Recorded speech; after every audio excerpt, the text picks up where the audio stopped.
Hello and welcome to the Empower Couples podcast, where here you get modern, non-boring relationship advice for you and your partner to communicate like pros, fight smarter, and stay on the same team no matter the challenge that you face. I am one of your hosts, Aaron Freeman. And I'm Jocelyn Freeman, but you all just know us as the Freemans. This episode is about logic versus emotion, how to balance both in communication. This is so important because in relationships, one partner, perhaps it's you, perhaps it's your partner, can lean more towards being logical. It doesn't mean they aren't emotional at all, but they tend to be more logical. And then the other partner can lean more towards being emotional over logical. So which one is it? I'd love to even have you presence that. Like, which one of us tends to be more logical versus emotional? And it's really not a male-female thing, though. It might seem like that in most cases. It really is a masculine type of quality and a feminine quality. That doesn't mean that males don't have more of a feminine emotional tie to events. Absolutely. And the thing is, if this is mismatched or you don't have awareness on this topic, it can create tension when you're communicating. It almost feels like you're on different wavelengths or you're speaking different languages. You know, we talk about having different emotional languages, and that's what you don't want to experience, is feeling like, gosh, when we communicate, it's like we're just in two different conversations here.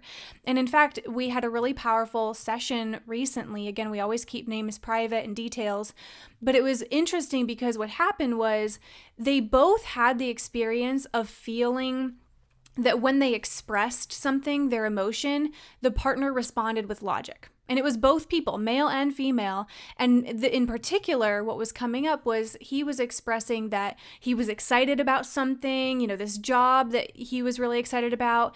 And she came in with logical questions right away. Now, this How happens. much are you going to have to travel? Are you going to be gone? What is the time commitment? What's the pay? Is this the right opportunity? And this happens all the time. Even think about your recent conversations. Did that happen, right? Like one of you is experiencing emotion, the other partner comes in with logic. Again, tension, frustration, feeling misunderstood. So this whole episode is going to be going into these 4 points for you to be able to balance logic and emotion in your communication. Yeah, and one thing is, it's clear that when you have things come up, you don't really view it as there's a logical side and emotional side. As Jocelyn just said, it feels like you just don't get me, or you keep on invalidating me. I don't feel understood. We're not on the same page. We don't communicate well. This is how this feels.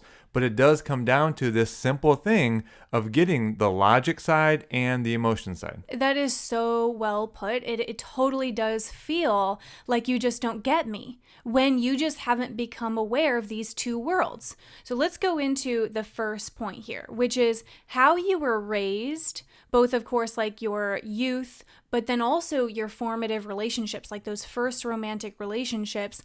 All of those kind of imprint a certain dynamic in terms of what you're comfortable in operating in. Like, what are you most likely to default to? What have you kind of been conditioned in, right? Like, we are conditioned. We learn behaviors through what we observe, as well as, again, some of those first relationships start to teach us, especially if some of your first romantic relationships were in your teen years. That starts to create imprints in your mind and in your body in terms of how you tend to then operate later on. And it's not a problem. You just need to be aware. And so this was big for us. You know, Aaron, you've shared in multiple episodes that you grew up definitely operating more in the logical mind. You know, like you even loved topics in school that were very logical. And when emotion came up, Aaron, like, did you express that in relationships? Probably not. No. I mean, it felt like it was something vulnerable, or maybe something that men aren't supposed to express, only because no one really told me this, but it had me feel as if I was less manly, and that would have me be less desirable or less attractive towards other women. And so it just seemed like that's not a place I'm supposed to go to. So if I feel something, I should get over it, not express it. Once I'm past it, get back into whatever conversation might be there. Yeah, it's like And I want to say this. Often, though, that doesn't resolve anything. It just leaves more ideas. We have talked a lot about withholding, withdrawing, and projecting. That's all you end up doing. Even if if you're uncomfortable with emotion, and we want to say a little bit more about emotion because you probably think of it the same way that I did. Even though you give yourself some time to get past it and you don't express it, all you're doing is withholding it. Mm-hmm. And that just turns into these ideas in the future about yourself or about this partner or about the relationship. So you don't actually get past it. You just imprint it for later on to get expressed as a conflict or a upset or a complaint later. Absolutely. And really, this first point about your upbringing in the formative relationships is important for you to reflect on. What was it like for me growing up? And then if you're listening with your partner or you send this to them, have a discussion together. Like, what was it like when emotion came up in your household? How did you guys handle it? And it's important to understand where your partner comes from so that you have more context as to why they tend to operate a certain way. It's really, really helpful. So then going into the other piece about how you were raised, the thing is, it's not like you're now trying to force emotion. If this is something you're working on, you're not now like, I need to be way more emotional. Or I know that people can expect their partner to be equally as emotional as them. Like, come on, but you can't. Like, you're not going to always be equal in that. One of you might lean more towards logic still ongoingly, but it's being able to tap into emotion and logic at the right times. Mm-hmm. So you want to go into the second point, Aaron? Yeah, that logic and emotion are both important as well as valid, just at different times and in different contexts. So before I lose any other men in this case, when we say logic, what we're meaning is the what. What specifically happened? It could be events, it could be details, it could be just subject matter. You're really talking about the what. Where emotion, this is where I want to bring it back, emotion and feeling. I hear the men out there saying to themselves, well, I'm just not emotional. I don't express my feelings, or even if I don't know how. And there's a whole context from the upbringing, like you said, that men don't do that. But here's where I want to change the meaning of emotion. It is experience. So let me just say this again. Logic is the what and the details of a conversation, a subject, or an event, where the emotion is actually the experience of it. Now, why is that important? We are all human beings. Every human being has experiences. If you're not, guess what? You're dead. Right. You are here. The fact that you're alive and a human being, you're experiencing all of life all of the time. That's the part of the point, is to expand our experiences of life. It's just that, and let me say this just to the men specifically here, you are having an experience. Why you're probably uncomfortable with this conversation around emotion is that, number one, you have not gotten clear for yourself what that experience is, especially when they're unfamiliar experiences or uncomfortable experiences, i.e. we call this emotion or feeling. So when you don't know for yourself, you're not clear, how can you express it? So there's two layers there. So this isn't some etherical emotional thing, it's your experience of an event. There's the experience that your partner had. That's the conversation around emotion. You just haven't been practiced in it. Yeah, and to give even some examples, and then I'll say something to the women as well. You say the logic is the what, right? So, okay, what we're talking about is parenting.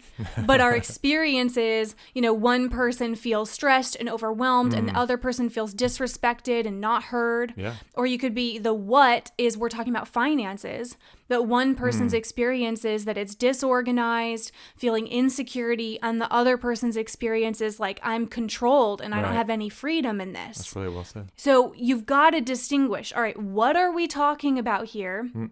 But also, do we understand both of our experiences? And I love that you said that, because maybe, females, you might, if you happen to have a male partner and you go to them, well, how are you feeling? They might not, if they're not conditioned or comfortable with identifying and expressing that. A better thing you could ask is, well, what are you experiencing? or what was your experience of that? So I Right. love that alternate word that you're providing to sometimes make it easier for people that emotion is like a no-no. And I want to say something to the women, and you can tell me if I'm off base Okay. for your experience of, well, for yourself or with the women that you've talked to. But I would say for some women listening to this podcast, you're probably thinking, yes, that's right. I need my partner to listen to this and get this because I'm a partner that expresses my experience. Now, let me say something here. Just because and I'll just say this for the women, if you express your emotion, but it's as a complaint, it's as a blindside or interruption, Or blame. or it's blame, and that's how you circulate your emotion or your experience, this is not an appropriate response either. Oh, yeah. So we're not just talking about whether you express emotion or not. Of course, the logic in emotion is the emotion expressing the experience, but also you don't just get to say whatever you want as a blame or a criticism about your partner. That is not the appropriate response to expressing your experience or emotion either. 100%. And I think, yes, women maybe tend to do that a little bit more than men, but I think it's all people can. Yeah, for sure. When we've talked about emotional intelligence, we've talked about emotional regulation on several episodes. I used to be that partner. I used to be the partner that I'm feeling this, and so I'm going to express it however I want because you need to know how I'm feeling, but that's not healthy either, or fair, or effective. Right? If you want your partner to be able to embrace and receive your emotion, then you want to share it in a way that isn't blame, criticism, a complaint, right? So it is going back to, okay, I am feeling this, but I take responsibility for my feelings and I just want to reveal them so that we are connected. So it is important, regardless of whether you're male or female, am I expressing my emotion in a way that's constructive and can be received by my partner? It just goes to the point that neither one of these are more important than the other. Though these are two worlds, logic and emotion, they don't really exist independently. So we don't want you to think about, oh, well, I'm expressive in my emotion and my partner just doesn't get it. Right? It's not that emotion necessarily is even better than logic. You really don't have one without the other. And what we're trying to get to in this podcast is a clear balance of expressing and understanding both. And the point you brought up a minute ago with this is that they're both valid, just at different times. And so you want to often make sure that you have acknowledged each other's emotion before getting into the logic. Like, have I actually acknowledged, and it's not even just quote unquote negative emotions people associate it, like fear, anger, sadness, frustration. It's also the excitement. We talked early on about the session that the partner was excited about a job and then their partner came in with all these logical questions and concerns. So either way, if you're excited or more, frustrated, sad, has that emotion been acknowledged before I now bring in all these logical statements and questions? And as we move in here, part of the point of this podcast will be to watch how we do this here, bring a logical structure or steps or formula to a conversation, to express your experiences and have them both be understood by each other. That, to me, is the ideal goal here. Could you give me an example of what you mean by a logical structure so that then experiences can be shared? Well, it's kind of what we're outlining here in each of these points, but let me give an overall analogy, right? I said before that they don't really exist independently. And the analogy I like is, and it comes from another teacher I've listened to, but a river. Think of a river. And then think of the banks of the river. The banks are the structure that hold the river in place for it to flow. If you did not have any banks to the river, where would the water be? Everywhere. I mean, who knows? There would be no river. And so though the water is constantly flowing and follows the path of least resistance and is constantly changing, that's the emotion. That's the experience side of being human and being a partner. And yet it is necessary to have the structure of the banks of the river for it to flow. We just don't want to be so held to that the banks of the river have to be always the same, but they are necessary to be able to raft or, or swim in the river. So we have to come up with a certain logical structure to express the emotion and have it be understood, primarily from what you said in the beginning. Otherwise, there's a lot of tension, there's conflict, we feel invalidated. And the main point is life is an experience. You're in a relationship so that you can clearly have wonderful experiences in your life and you share them with your partner and they understand you. They don't go invalidated. And by understanding these experiences of one another, that's how we deepen our connection. That's how we deepen a relationship. Yes. So this is so necessary. I love that analogy. I think it really makes it clear that both are needed and both support each other. The logic supports the emotion, or like the bank supports the river and vice versa. I love that. Now, before we go to the third and fourth point, which you're going to love, I know that some of you are thinking about a particular subject in your relationship, that there's constantly, a battle of logic and emotion, or perhaps it's more than one. So we do want to extend the opportunity to do a private couples session with us. The first session we call a relationship breakthrough session, because we promise you in that first hour with us, you will have a breakthrough, a new aha, a new awareness, a new tool that you can use within that first hour. And people say they get more in that 1 hour than months of trying counseling or just trying it on their own, trying to figure it out. And so we are opening a few spots. We're on the road currently, by the way, before we move back to Arizona. So we've opened up some extra spots while we're on the road. So you can actually go to meetthefreemans.com/coaching. You can read some testimonials and reviews about how much it makes a difference. And then you scroll all the way to the bottom and you can actually pick a day and time that works for you at a discounted rate. That first session is discounted because we know you're going to get something out of it, and we know that you likely will want to learn about some of our ongoing programs, but sometimes you can just start with that first session. So again, go to meetthefreemans.com/coaching, and we can't wait to talk to you. Yeah, why it's so powerful is we help bring a structure for you to express your emotion and your experience so that it doesn't trigger your partner and you get to be more understood. Well said. So let's move to the third point here, and it's that if a lot of emotion is present, then logic rarely makes a difference. Oh, like it doesn't make right in that moment. And in most cases, it ends up invalidating your partner's experience. So the emotion must be understood and acknowledged first. That word you used, invalidating, is so key, because if you are expressing your emotion to your partner or your experience, as you talked about, and then your partner comes in with, oh yeah, well, what about this and what about this? And that's not what happened here. And this is actually what happened, or asking all those logical questions, you do feel invalidated. And that's one of the worst, most painful things to experience from this person that you love and you're the most vulnerable with. And so, yes, again, logic and emotion are important, but if your partner's in an emotional space, you need to become really good at realizing logic will not help right now. And it's not needed. And isn't it funny that we try to cram conversations in?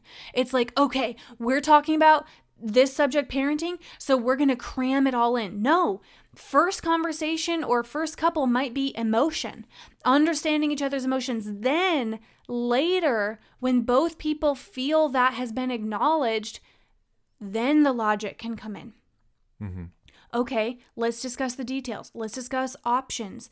Is this, how can we really understand a structure or strategy that might make a difference from here to shift our experience moving forward? Anything you'd add to that? No, do you have an example though? Well, so if, let's say you're discussing something like parenting or finances or really anything, and you start to think to yourself, man, for how my partner is feeling, it's really not that big of a deal. You can even think to yourself like, they're over the top right now, and you maybe even start to judge their emotion or their experience, that's because they're in an emotional conversation right now, and you might be in your logical brain. And so it isn't that it doesn't make sense or that their experience is over the top. You're just having different conversations right then. You're trying to have a logical one, and they're having an emotional one. So you can't judge their experience. And you said something, Aaron, about how your experience of the same topic might be completely different than your partner's, right? Yeah. And when you're able to get and validate that experience your partner is expressing, I mean, they often feel much more respected. And I think that's a key point, especially for men. And I say that because I'm a man. So that's the only place I can really share from. Well, not exactly. I've had conversations with so many people. I think I can speak from the female perspective as well. But one of the things that does come to mind before we move on to the fourth point, specifically for men, so I'm talking a lot to the men because this is such an important topic. How many of you have said when your partner has been trying to express an emotion or an experience, you get more upset because you say, that wasn't my intent? Now, this is a key thing that I had to realize. Mostly, and really, when we coach couples, we say there's always a positive intent, and there is. And sometimes it takes a few layers of understanding on both sides to get to what the real positive intent was. But the thing is, your positive intent is not enough. So I thought of an analogy before we got on here, right? So take golf, for instance. Okay. Let's say you went out and you were teeing off.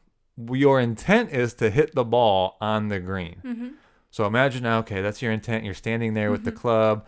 You bring the swing back, come forward with the swing, and then the ball goes off into the road. Like it's a car. I've done that. And you're like, what the heck? That wasn't my intent, ball. How could you go off into the road? That doesn't make sense.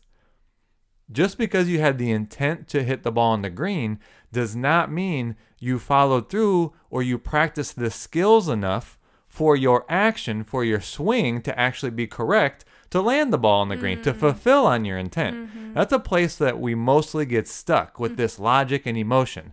How could you take it that way? That wasn't my intent. Doesn't matter.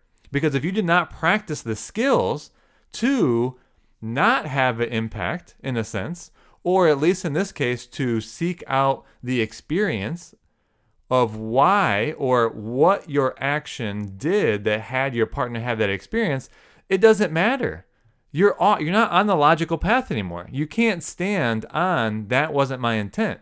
Because if you don't develop the abilities and the skills, like in golf, the golf ball doesn't care that you had the intent. And in this case, sometimes your positive intent actions have an impact on your partner. Now, it's not even always your fault. As you mentioned, there's ways that we grow up. There's past relationships. There's a lot of meaning. We do this all the time. And so sometimes we take things the wrong way, that our partner had a positive intent. But at the end of the day, you can't keep saying, well, that wasn't my intent. You have to switch, which actually leads us to the fourth point, into, okay, that's a logical thing, but we're now in the experiential world, and I should seek to understand the experience that my partner is now trying to express. And sometimes my positive intent action had an unintended impact. And what I'm hearing in that also is that we can take our partner's experience personally. And then we invalidate that because it's different than our experience. I can't believe you feel disrespected from that. I've done everything, And so we can take it personally. No, their experience is valid, just like your experience is valid. And the sooner that you two can realize that you're going to have different experiences of a situation or topic, and you embrace it, you will have a much more loving and easy relationship and better communication. Yeah. Last thing, and then you can transition us to point 4, experience. Think of the nature of experience. How often or how quickly can that change? Just because your partner is having one experience in the moment, as soon as you validate it and understand it, they're going to be in a different experience. Well said. So think about that. your partner's experience in this moment is right and valid for them. We could go further and say their perception or what they made this event mean. But as soon as you get it and you understand it and they're validated, they're going to have the experience now of what? Like being respected, being understood. So look how fast it changes. So though their experience is right and true for them in this moment, that's going to change as soon as you take the right actions to be in this emotional world. So true. All right, now going into the fourth point. We've talked about emotion needing to be embraced and that it needs to be acknowledged before logic can come in. Now we're going to talk about logic and when it's really useful. Okay, so logic is important to make sure you're having the same conversation. The subject matter. And isn't it so true? Think about your conversations that you could start talking about one thing. The finances, the kids, your home, and all of a sudden 3 other subjects get pulled into the conversation. And so then all these other facts are being brought in, and then your different experiences, and now you're lost. And you're like, wait, what was the original subject? And then you don't get to a solution. You know, and the logic is when you get to ideally a win-win solution at the end. But again, solution can't come before emotion. So logic is helpful to make sure you are having one conversation at a time. And we'll do this when we're in a session with couple and they're like starting to bring in, oh yeah, well, this and this and this. We go, hold on. What we started talking about was this. Let's make sure we finish this one because you guys didn't acknowledge the experience here, nor did you get to an understanding of what would help this situation. And then you started to try and bring up other subjects. So there is a point in a conversation between you two where you need to go, hold on, time out.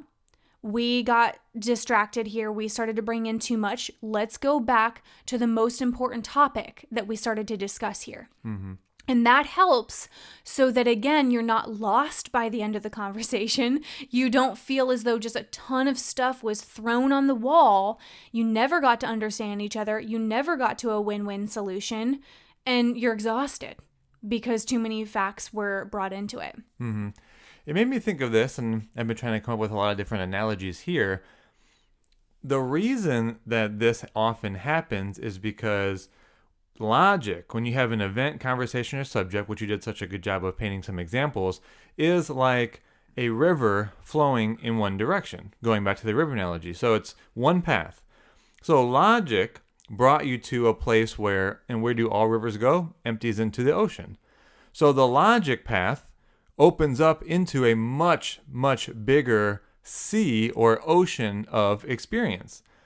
Now, once you're into the experience, that experience is going to, the function of how memory and emotion works in the body is going to link you to other logical events that have given you similar experiences. So that's why this is tricky. You went down a raft from one river into the ocean, and now when you're in that ocean, you might find a different like outlet that the ocean goes, right? And that's why this gets so tricky, because once in the experience, then you think of, oh, this experience happened with my parents or a past relationship or a friend, or this is probably better, different events with your partner or a time where they criticized you. So that's where, once you get into the experience, it's easy for your mind to bring up past memories and of way different subjects. And that's why it feels like this is, what are we talking about? This is chaotic. How did you just bring up my parents when we were just talking about finances? Right. And now you're just in these worlds of emotions. So that's why it's important not to discount the experience, but to be clear what river got us to this experience. I'm wanting and I'm seeking to get your experience, but let's remember the river that brought us here. Yes. So that you don't start bringing in too many other things and then you get lost. What are we talking about? And it's just confusing. So the takeaway from this fourth point is to be more intentional about opening up a conversation and saying, hey, the intention for this conversation is that we discuss blank. This is a subject at hand here. And that's, you heard us on many episodes and in our book talk about not blindsiding your partner. So you don't want to blindside them with a ton of emotion. They aren't sure what subject you're discussing. They're just getting a ton of blah at them. It's, hey, we could discuss finances right now. We could discuss our children. Are you on board for that conversation right now? And then you want to keep it in that container before moving on to the next one. Ooh, I have a question for you. Yeah, go ahead. This may be a whole other podcast. So everything we've laid out here, I love, and so powerful for you listening to view logic and emotion this way. So I just want to open this up, and maybe this will be, again, as I said, another podcast, but there are times, wouldn't you say, that you have a certain overall experience that you're having, and you don't necessarily know, going to the analogy, the river that brought you there. Mm-hmm. And so you might just kind of think you don't need to express it. And at some time as a partner, this overall frustration or emotion or feeling starts to get expressed, but you actually don't know there wasn't a specific event that you consciously can tie to why you're feeling this way, right? And sometimes that was one of our examples, that time when you were questioning a lot that I was doing during work, during the days. You went to that cafe and you sat with, why am I experiencing this? And you remembered a conversation that I had with a friend that you overheard, that I wasn't ready to have kids. So though that was like 5-6 days prior, that was giving you experience that in the day-to-day life was having you question me, doubt me, but you didn't necessarily know where it was coming from, right? Yeah, so what I'm hearing in that question is it's important to reflect a lot of times before bringing up a subject to your partner or an emotion, is to do some reflecting. Where could this emotion be coming from? Or why is this topic important to me? That logic, side. If I want to bring up our kids, well, why is that important right now? Or if I need to express that I'm feeling disconnected and I'm feeling not prioritized, I need to reflect beforehand. What are some of the sources of that? What is that related to? Because you want to go into the conversation more informed. So this is, again, we're in the fourth point around logic. If you're experiencing a lot of emotion, sometimes it's not best to bring it to them right away. You need to do a little bit of reflecting and go like, okay, what subject is this related to? Where is this coming from? Like, what are some examples I could provide for my partner so that you can have a constructive conversation? And again, they can, like, the logic is part of the context. Like, okay, we're talking about this because they're providing me examples. It's going to help them understand the emotion more when you've done that pre-reflection. Yeah. And you have more information to share with them. It'll be a lot more helpful, especially if they tend to be more of a logical partner. Last thing, and I'm going to say for the men again, but just because I was reflecting on what you were saying, if you realize that you're in an emotional conversation now, or we should say it again, you're in a conversation about your partner's experience, recognize that, and that it's happening for them. And then the logic part would be, can I, as a partner, help us get to what was the logical subject or conversation or event that got you to the experience you're having? Now, notice how that's much more of a discovery together. So the logic is more of getting to the source, helping your partner get to the source for themselves or the source within your relationship. I think that's a good way to be like, okay, we're in the experience and the emotion. Logically, what's the source of this? Yeah, very well said. So again, just some overall context to this topic. Logic and emotion are both important and valid in your relationship and conversations. You two want to become more aware of both of them, and when you're having an emotional conversation versus a logical, and remember, emotion comes often before logic. Especially if one of you is experiencing emotion, it's not the time to bring up logic. Emotion gets acknowledged, understood first. Okay, then now let's go into some logical solutions or the details needed or what to do next. And remember that you two might be having different emotions or experiences about the same subject. Don't waste your energy trying to invalidate or say that your partner's experience doesn't make sense.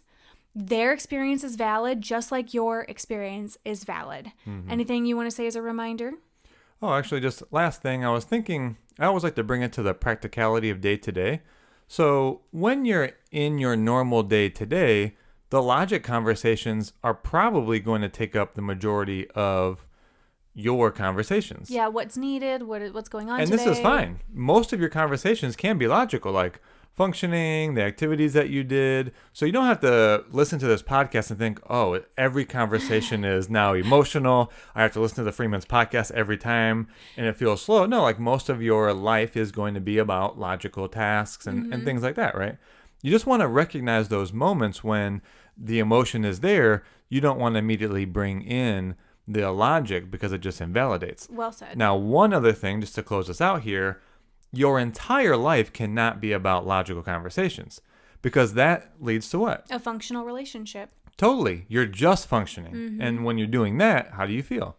Just blah, like routine, stagnant. Yeah. living like roommates. You're like good coworkers and like managing tasks. But the real juice of life, right, is in the experience of understanding, of joy, of bliss, of even those sort of negative, those challenging experiences, when they're allowed to be there and you go through them on the same side, it deepens your connection. It can bring compassion. So the real juice of your relationship is about experience. So you don't want to get to a place where all your conversations are logic. So if you start to feel a routine, mundane, kind of functional, then you can just go and say to yourself, oh, let's dive into more of an experiential conversation so that we bring more of that juice back. So important. I love that. Okay, and in closing, like we said, for those of you who are just really not getting through something, you're stuck in a certain conversation, schedule that session with us. The first one is discounted and you will get at least one breakthrough, that is guaranteed. So go to meetthefreemans.com/coaching, or you can send us a private message on social media. Let's have that couple session. And some of you are wondering, can I do that as an individual? Like if my partner's not ready? Yes, you can. So it can be 1-on-1 or 2-on-2. Feel free to send us any questions about that. And with that, everyone, we love connecting with you on the podcast and we can't wait to talk to you on the next one.